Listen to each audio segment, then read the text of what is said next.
Frank Baker grew up in Oklahoma. My father was born in 1907, and he was the youngest of his family, and so he had older brothers who were born in the late 1800s.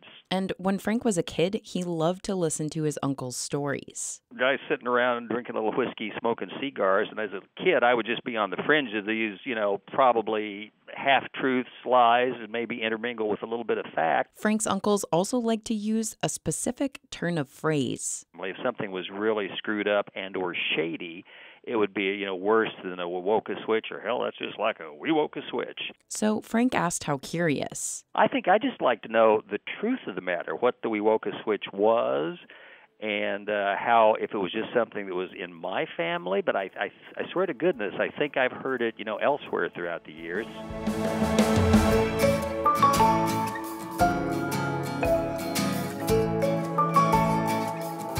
This is How Curious from KGOU, exploring your questions about the state we call home. I'm Claire Donnelly. Frank's uncle's name was Carl Baker, and he was a railroad guy.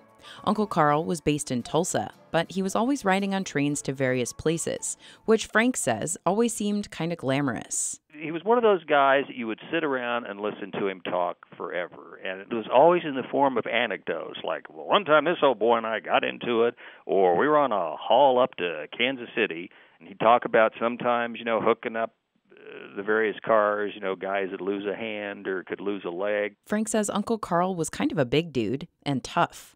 I think his nose had been broken a couple of times, and, the ears were a little cauliflower-esque, so I think the gentleman knew some fisticuffs throughout the years. But back to this phrase, worse than a Wewoka switch. What does it have to do with Uncle Carl and with railroads? The Wewoka switch is a train station here in Wewoka. I meet Richard Ellwanger at the Seminole Nation Museum in Wewoka. He's the museum's director. Wewoka is a city of about 3,400 people in Seminole County in the eastern part of the state. And it used to be a railroad town. The Rock Island Line bought the railroad that runs through here at the turn of the century. They laid a lot more tracks that ran from McAllister all the way up to Oklahoma City. And they would transport coal from McAllister through Wewoka on the lines up to Oklahoma City. Ellwanger says Rock Island built a new Wewoka train depot, and it built what are called switching tracks. There were tracks on either side of the depot that would run for a half mile in each direction, and this is where train cars would be unloaded, which originally was perfectly fine. It was Wewoka was a very quiet, sleepy town, a couple of thousand people. But then people flooded into Wewoka during the oil boom in the 1920s, and all of those people needed stuff to build homes, stuff to build oil derricks. Wewoka's switching station was the largest such system between Oklahoma City and Little Rock. So there were millions and millions of tons of things coming into this switching station. And with all that stuff, some things got lost. If you were waiting to drill a well, you needed your equipment right then and there. And somewhere in hundreds of cars on these side tracks would be what you were looking for. So someone coined a phrase, caught in a Wewoka switch. Pretty close to what Frank Baker grew up hearing. It meant you were in a bad situation or a tight spot. This became such a problem for the railroad that Rock Island had a stamp made up that said, "Search Wewoka switch." So if you got a complaint that something was lost, well, they would stamp it with the stamp and, move the paperwork on. So there were lots of valuable things coming in and out of Wewoka, and sometimes nobody knew where it was. Frank Baker says Uncle Carl's stories made it sound like there might have been some shady dealings. Sometimes things were legitimately lost in Wewoka. Other times people were making some money off things just kind of disappearing down in the railroad yards there. And I got the feeling that it was a well-known secret among railroad guys, in the area, that if you would be a little bit of a facilitator, you get a bit of a kickback. I put this idea to Richard Ellwanger. There are stories. Of course, there's always somebody that's industrious that you could probably grease the skids a little if you maybe shared a little bit of cash with perhaps the engineers, some of the railroad men.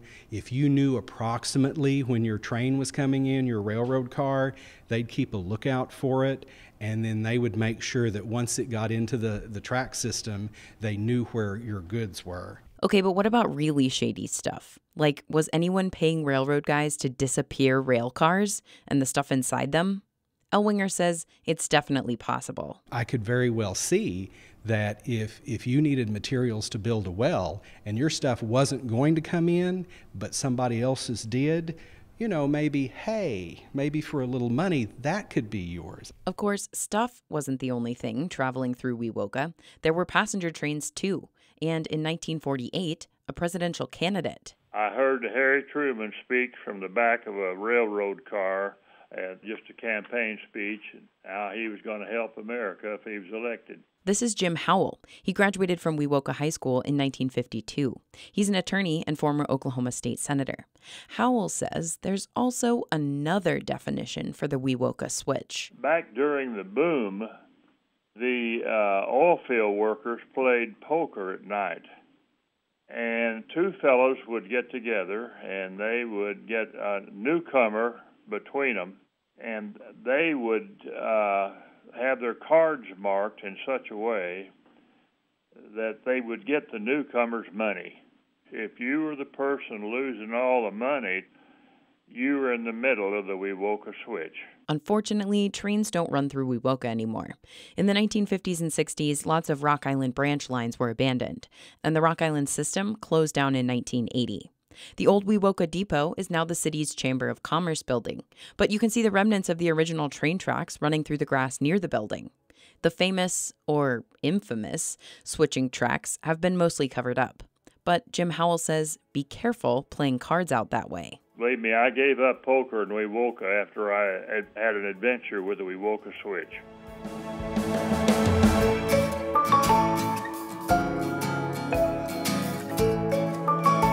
That's it for this episode of How Curious. And this is our last episode for this season. But we're working hard on lots of good stories for next season. If you missed some episodes or only heard the on-air versions, you can listen to the full versions on our website or wherever you get your podcasts.